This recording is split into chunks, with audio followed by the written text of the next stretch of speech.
Brasil, no final do século XIX, dois partidos políticos se chocavam, o conservador e o liberal.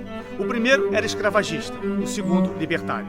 A augusta e benemérita loja Capitular América teve aí o início de seus trabalhos, assentados nesse tempo combativo altamente idealista. A escravidão era a base da economia brasileira e a riqueza da classe aristocrata veio exatamente do trabalho escravo.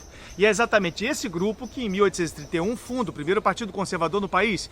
E eles defendiam a monarquia absolutista em torno do imperador, pois isso garantia que nada mudaria, tudo se conservaria. Assim como o poder da Igreja Católica, que fazia o controle social, sendo ela atrelada ao governo.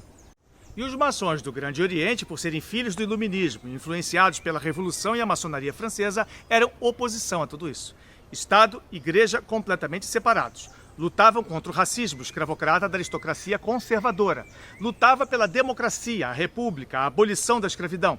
A participação de toda a sociedade na política, com mais distribuição de renda para as partes mais pobres da sociedade. Educação para todos, e não apenas para as classes privilegiadas. A loja maçônica América surge quando havia decretado a Lei do Juízo Arbitral, que comprometia o Brasil a tratar da emancipação dos escravos assim que terminasse a Guerra do Paraguai. As questões pendentes do Rio Prata foram resolvidas, mas a emancipação dos escravos não, foram completamente esquecidas.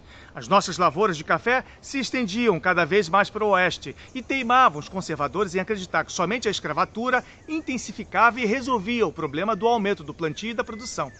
Abre-se, então, a luta entre escravagistas e libertários, entre conservadores e liberais. Enquanto o Partido Conservador apregoava a desnecessidade de qualquer reforma política administrativa, o Partido Liberal entoava o brado: reforma ou revolução. Funda-se aqui no Rio de Janeiro um novo partido, o Radical, que se constituiu na verdadeira porta aberta para a futura República do Brasil. E assim, nesse momento de agitação intelectual, ideológica e política, é fundada a Loja América, tendo como seus célebres fundadores e membros o maior advogado abolicionista do Brasil, Luiz Gama, o jurista Rui Barbosa, o historiador Joaquim Nabuco e também Américo Campos, jornalista fundador do jornal O Estado de São Paulo. Em 1870, Rui Barbosa, aos 22 anos de idade, em seu discurso em loja, propõe que os irmãos do quadro, que forem senhores de escravos, daquela data em diante, considerassem livres os filhos de mulher cativa. Isso antecipa em um ano a Lei do Ventre Livre, de 28 de setembro de 1871.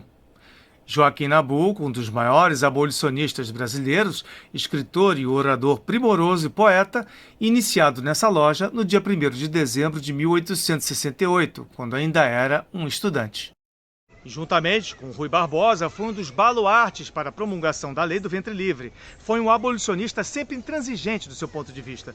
Daí jamais ter esquecido da frase que tantas ocasiões repetiu, do grande cientista inglês Charles Darwin, no qual, ao atravessar as ruas do Recife, no estado pernambucano, ouvindo os gemidos dos escravos, ele disse: "Jamais em minha vida tornarei a visitar um país de escravos." E o mais célebre personagem da história desta loja maçônica, sem dúvida, foi o abolicionista Luiz Gama. Negro, nascido na Bahia, vendido pelo próprio pai aos 10 anos de idade como escravo.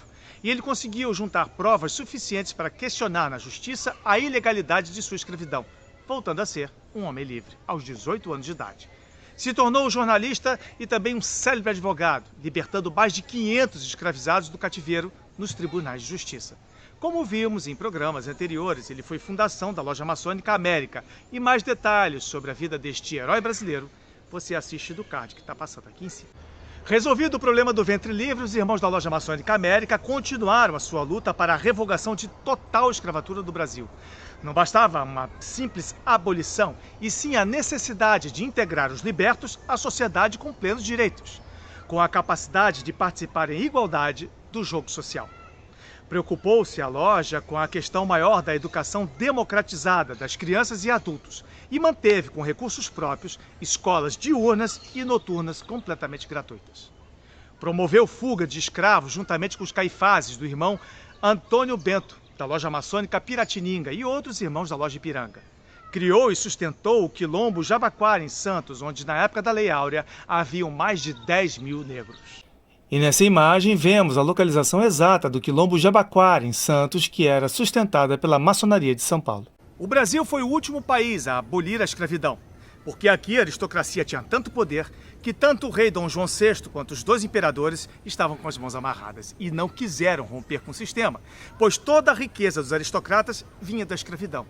Com o trabalho escravo, os preços do produto brasileiro eram muito mais baixos no mercado internacional. E isso incomodava a Inglaterra, que era industrializada, mas tinha um maior custo de produção. Por isso que a Inglaterra força o Brasil com o fim do tráfico internacional de escravos, que foi assinado por Dom Pedro I no ano de 1831. Uma vez que era interesse dos ingleses em transformar escravizados em consumidores, e assim aumentar o lucro dos ingleses. A abolição da escravatura no Brasil é uma luta de muito mais de um século antes da data da abolição. Muito sangue foi derramado. Personagens como Tiradentes foi enforcado também por defender o fim da escravidão. Porém, muito mais poderoso o movimento abolicionista que aconteceu não veio da Inglaterra e nem dos intelectuais brasileiros, e sim dos próprios escravizados, como revela a historiografia moderna. Na Bahia, até 1835, foram mais de 30 rebeliões de escravizados. E a mais conhecida delas foi a Revolta dos Malês. Em Minas Gerais, a Rebelião dos Carrancas, em 1833. No Rio de Janeiro, a Revolta do Manuel Congo. E no Maranhão, a Balaiada. Portanto, a assinatura da Lei Áurea nada mais foi do que um gesto de uma pessoa sem nenhum comprometimento com a política nacional, forçada a assinar pelas pressões internacionais, nacionais e pela revolta dos escravizados que estavam prestes a romper com o sistema, derrubar a monarquia e instaurar a república. Fato que realmente veio acontecer um ano depois da abolição dos escravos. A loja maçônica América faz parte da galeria de tantas outras lojas maçônicas que defenderam os verdadeiros princípios da maçonaria, cunhada pelo iluminista francês Rousseau: liberdade, igualdade e fraternidade. Bom, e assim chegamos ao fim a mais um programa Maçonaria na História. Espero que vocês tenham gostado. O nosso próximo encontro, iremos falar de um outro herói brasileiro, José do Patrocínio, negro, abolicionista e grão-mestre do GOB. Compartilhe esse vídeo com os demais irmãos maçons, com os veneráveis. Se inscreva no canal e no final do programa anotem os contatos para que vocês possam levar para suas cidades os espetáculos maçônicos que realizam pelo Brasil em turnê nacional há mais de uma década. Fraternal abraço.